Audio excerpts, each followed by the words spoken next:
I do think there's something to be said for not coddling people and demanding greatness from them and pushing them. So you don't just roll out of bed and become Charlie Parker. You work for it. The whole idea of originality in art, I think, is really sort of overrated. I think a lot of times movies are too narrative focused, I think, in a weird way. So I moved straight out to LA after Harvard, and it was kind of as a whim. I never I'd never been to the West Coast really, and so I started writing spec scripts, thriller scripts, sort of Hitchcockian style stuff. I sold a spec script that got me a rewrite job, and then I got me a writing assignment. And once I got into the writing of it, I tried to make it something I could be proud of artistically, but.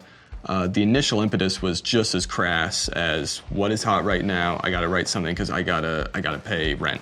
I was struggling with another script and just sort of flailing about with something that just was not really getting off the page and just wasn't really working. And in a moment of frustration, I don't know exactly what the trajectory was, but my mind flashed back, as it often did, to because I still have monthly nightmares about being on stage and being. Not knowing the chart or losing the tempo, missing the beat or slowing down, rushing or dragging. And it occurred to me that, that there might be a subject for a movie there about, hopefully not just about jazz drumming, but about that kind of power dynamic and whether it can ever be justified. So then I was thinking and I was like, okay, to hell with this project that's not, this script that is not going anywhere.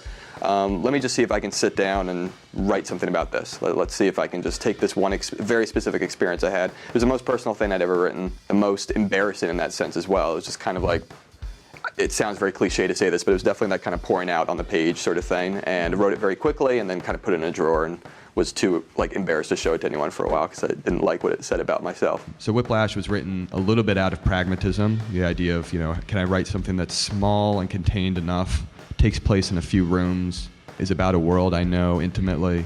It's something I know, something I haven't seen before, something I can do for a price, and something that I could convince people that I'm the one who should direct it because it's my life. I look back now and it was just a very formative time for me, very emotional. I still have nightmares about it, and it's and talking to musicians. I mean, it's something that all musicians, I think, have a kind of version of that they've been through. So I just felt like it was a side of becoming a musician that hadn't really been focused on in a while.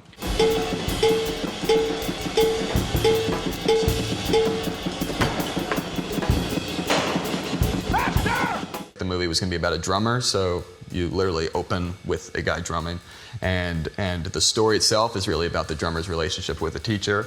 So that's what the first scene had to be. It had to introduce the drummer, the teacher, and tell you exactly what that relationship was going to be.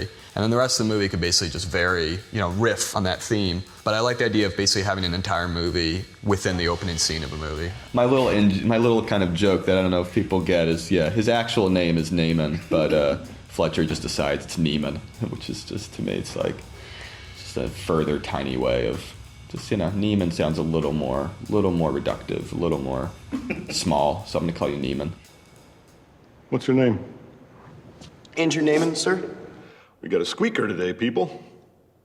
Neiman, 19 years old. Isn't he cute? I think especially also because it's a world that most people reading the script didn't know, weren't familiar with.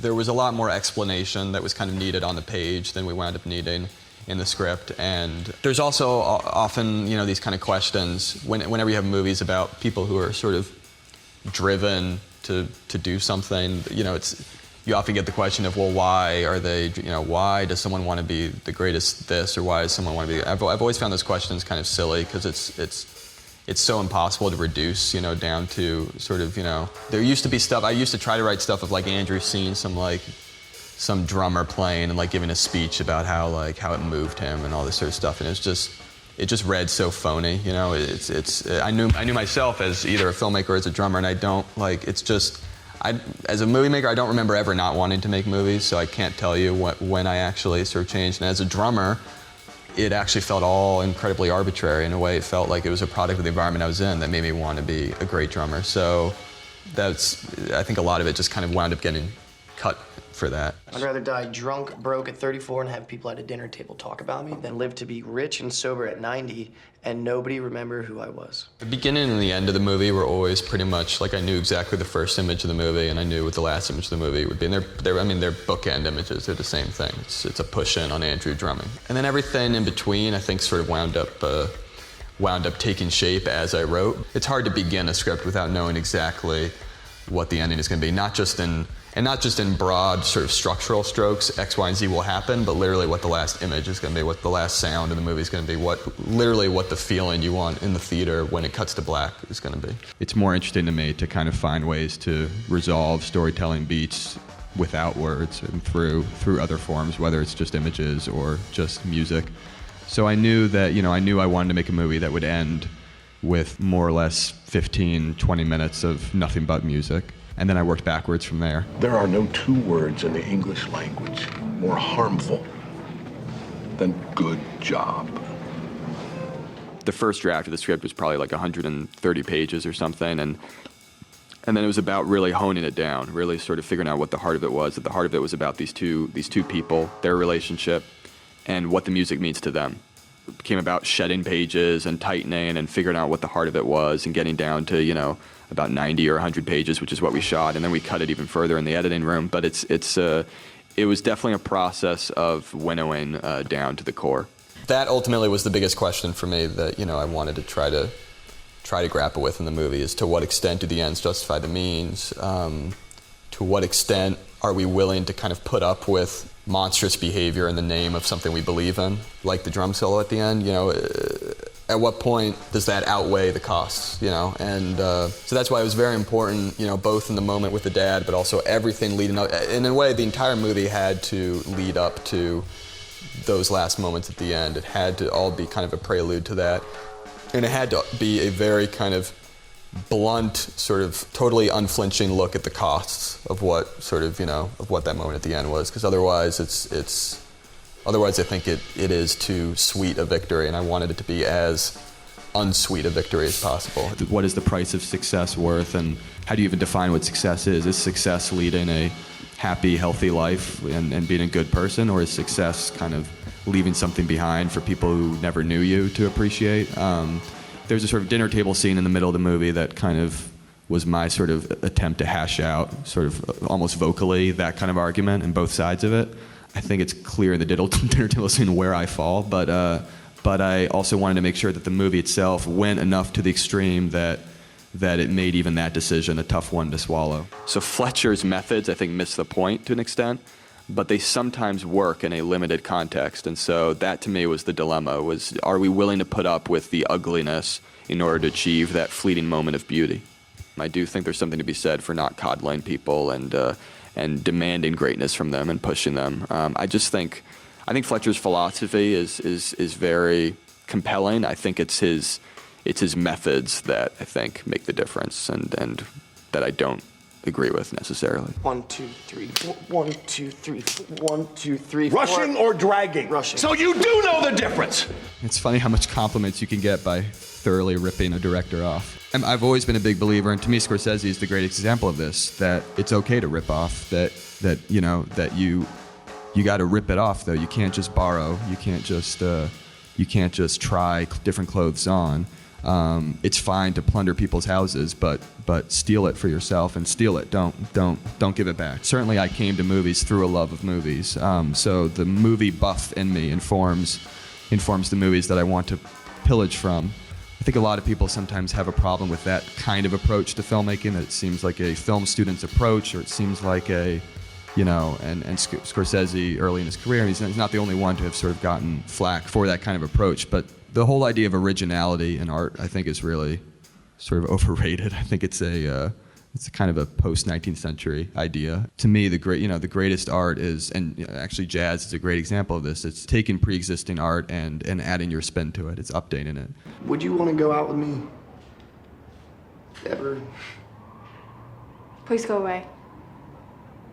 I knew there'd be three sequences with Nicole, with this character, and that Andrew would be in a very different spot in each three sequences. And the first sequence is Andrew at the beginning of the movie, who is, again, this sort of wide-eyed child who is just needing approval and is naive. And the second scene is Andrew's now at a moment where he's starting to gain a certain bit more of confidence, but there's still a lot of humanity to him, you know, and so it's maybe a moment where they can actually kind of meet in the middle. It's like the most hopeful scene of the movie, I think, and it really does represent the road that he could take. The sort of looks that they give each other at the very end, to me, is sort of, that's what I was kind of hoping to communicate, was that there is a door open for him there if he chooses to go through it. But then by the time we're at the third scene, he's become a mini Fletcher. You know, he's essentially, I mean, I really do believe that, you know, bullies beget bullies and abuse begets abuse, and that Andrew winds up carrying out exactly the same, without even realizing it, subconsciously carrying out exactly the same behavior that's been targeted at him onto not just Nicole, but his dad and everyone who cares about him. What the fuck is wrong with you? I think a lot of times movies are we're too narrative focused, I think, in a weird way when it comes to movies. And if you go see an opera, if you go see Don Giovanni or something, if you're sitting there kind of, you know, really thinking about, spending all your time thinking about the plot points, you're missing literally the music, which is the point. And I think in film, there should be stuff where film just becomes film, and hopefully the story supports that. The story gives you, certainly I think the end of the movie wouldn't work without, it's just a music video without the kind of narrative apparatus. But to me, narrative is a means to an end. It's a means to kind of give you those sort of cathartic moments where it just becomes about image and sound. I wanted to make a movie here where this kid's not a genius at the outset, and he's not necessarily going to be a great musician at the outset, and we just see him really put in the work. And you know, whether it pays off or not, that's really kind of up for us to decide, because certainly there's a cost involved. But it's I think it's important to show work. You know, that I think that's something that that movies don't always show. So you don't just roll out of bed and become Charlie Parker. You work for it.